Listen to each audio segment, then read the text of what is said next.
Sometimes, the smallest act of kindness becomes the turning point in someone else's life, and in ways we never expect.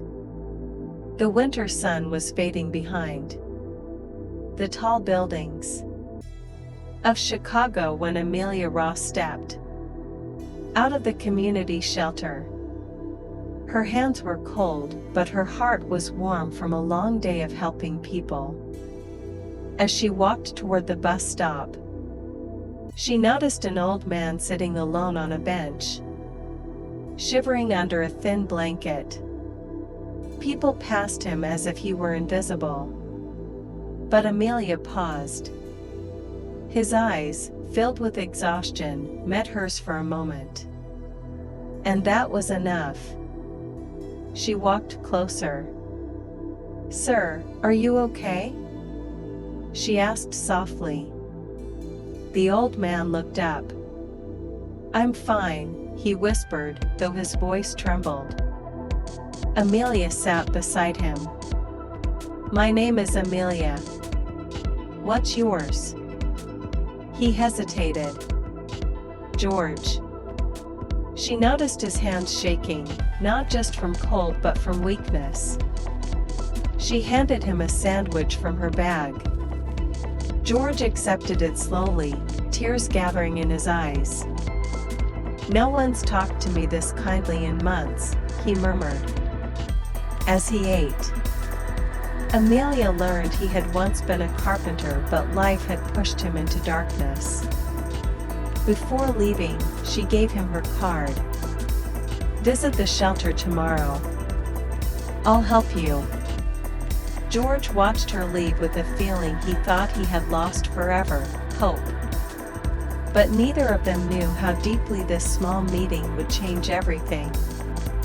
It was the beginning of a story about humanity, second chances, and the power of showing up for someone who needs it the most. The next morning, George stood outside the shelter, unsure if he truly belonged there. Inside, Amelia spotted him instantly and waved warmly. "You came. I'm glad." A volunteer brought him a hot cup of tea. For the first time in years, George felt seen. Amelia helped him fill out medical forms, guided him toward basic support, and arranged a warm room for him to rest in. Days passed, and George slowly regained strength. With every conversation, Amelia discovered something remarkable.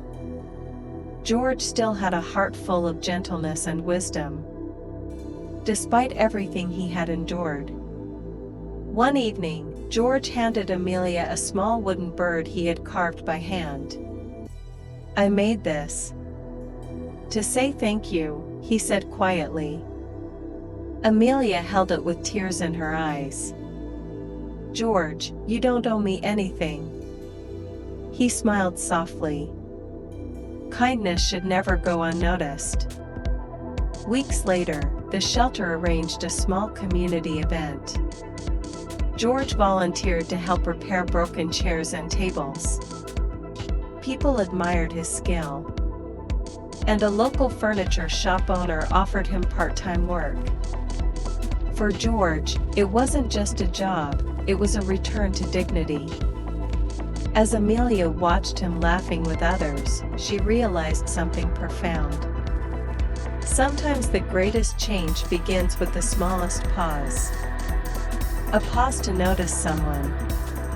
A pause to help. A pause to care. Humanity is built on moments like these.